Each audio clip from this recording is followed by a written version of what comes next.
Hi Ipswich, I miss you. Today I'm going to be reading chapter 13 from Catherine Applegate's Wish Tree. Chapter 13. Bongo was the first to see what had happened to me. She landed at the base of my trunk, head cocked. Dropping the potato chip in her beak, she cried, "I leave you alone for a few minutes, and look what happens. What on earth?" "It seems someone mistook me for a pumpkin," I said. When she didn't smile, I added, "Because you know I was carved?" "For the millionth time, Red, explaining doesn't make things any funnier." Bongo flew to my lowest scaffold branch, one of my big primary limbs. She examined my injury. "Does it hurt?" "Not the way an injury might hurt you. Trees are different that way." "I gotta do something," Bongo said. "There's nothing to be done." "You've got a major boo-boo. I want to help. You're the wise old tree. Tell me what to do." "Really, Bongo, time heals all wounds." Bongo hates it when I philosophize.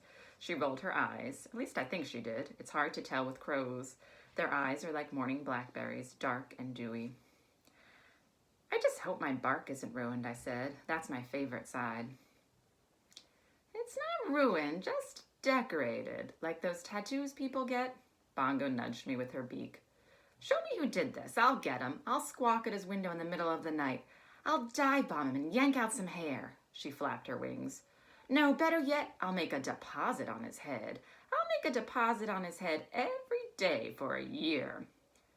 I didn't ask what kind of deposit. I was quite sure I knew. "Bongo, dear," I said, "that won't be necessary." Bongo shifted from foot to foot, something she did when she was working out a problem. "You know," she said, "it's almost time for wishing day. Maybe this is some kind of wish, just a poorly delivered one." "Another wishing day," I repeated. It seemed like we'd just had one, had a whole year already come and gone.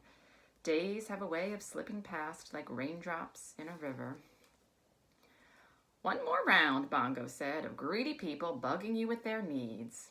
"One more round of hopeful people wishing for better things," I corrected. Wishing day was always a bit hard on me and on my residents. Usually the animals and birds stayed away that day to avoid curious hands and endless photographs. But it was just one day. I understood its history and my role in it. I knew people were full of longings. A mother tugging a toddler along the sidewalk froze in place when she saw my trunk. "Mommy, what does it say?"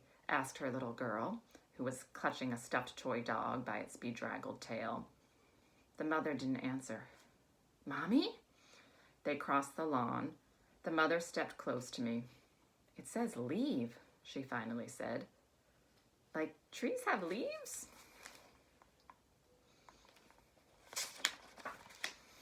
Gently, the mother traced my cuts with her index finger. "Maybe," she answered, "maybe like that." She looked over at the two houses near me. Shaking her head, she tightened her grip on the little girl's hand. "Let's hope that's all it means." Bye, Ipswich.